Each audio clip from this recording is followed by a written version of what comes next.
letos že 18. tukaj v Mlačci pri Mojstrani, žive jaslice in dve zgodbi.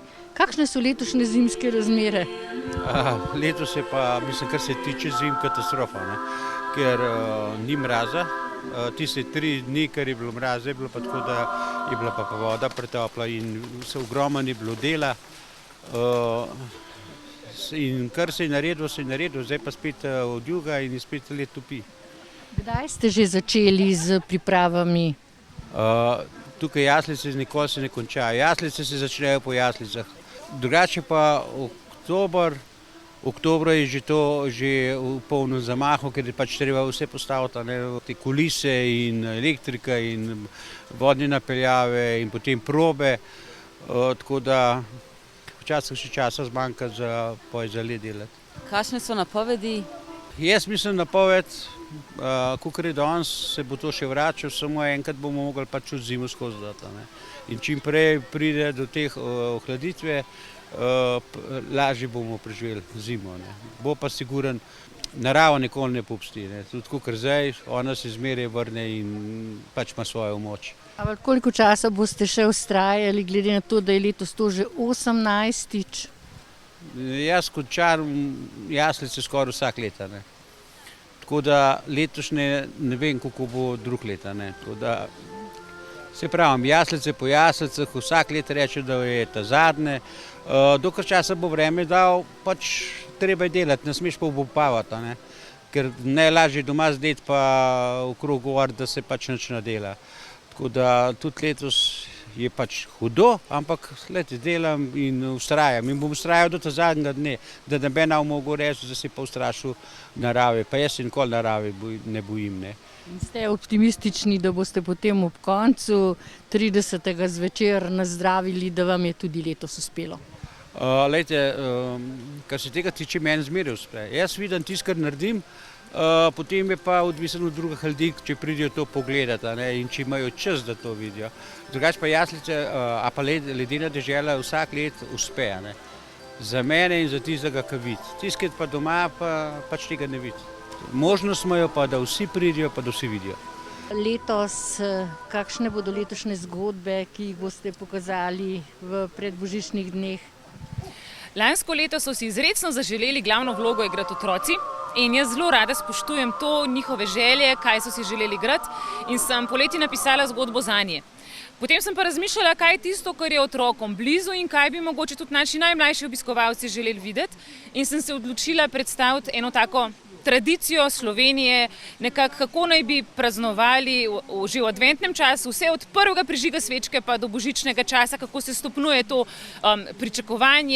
pričakovanje luči, to pričakovanje zelenja, božiča in rojstva in s katerimi navadami je to povezano. Koliko igralcev letos nastopa? Nastopa 19 igralcev, pri čemer imajo nekateri dvojne vloge in v predzgodbi imamo še 2 deklici, ki sprejmeta obiskovalce in smo jo poimenovali kar Elza in Ana. Kdaj bodo uprizorjene te žive jaslice? Vsi so dobrodošli od 25. do 30. decembra in sicer bodo kar 3 predstave na dan, ob 4, 5 in 6, tako da dobrodošli.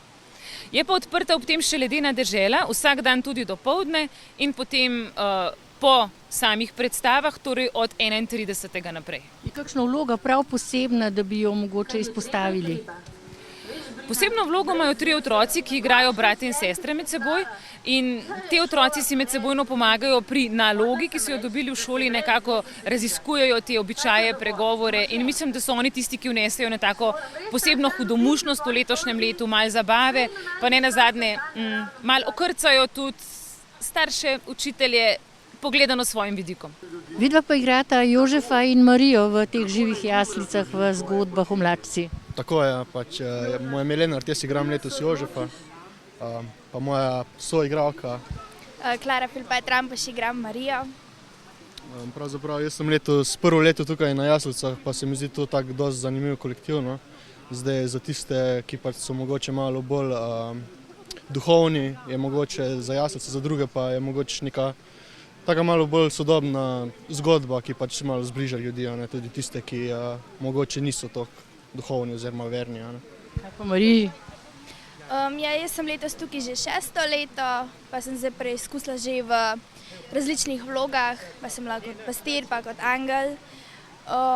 V bistvu, mislim, jaslice se je zelo vredno gledati, vedno naša igra sporoča neka sporočila. Katera vloga izmed teh, ki si jih odigrala v teh letih, odkar igraš tukaj, se ti je zdela nekje najboljša, najbolj ti pisana na kožo?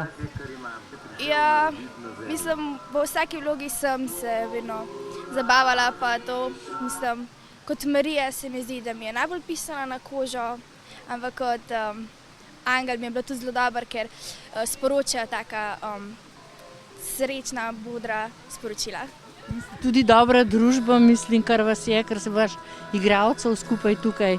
Mislim, da zaenkrat se vsi dobro razumemo. No, lani sem jaz tudi bil sam tako malo kot pomoč in moram reči, no, da smo se imeli prav lepo pol tiste dni, ki so potekali igre in potem smo še tudi malo posedeli pa malo poklepetali. Tako da ja, mislim, da je kolektiv letos kar dober. No. Tudi spoznali, jaz kar sem spoznal te ljudi, so mi vsi v redu. Tako da, ja. Pomembno je druženje, ne?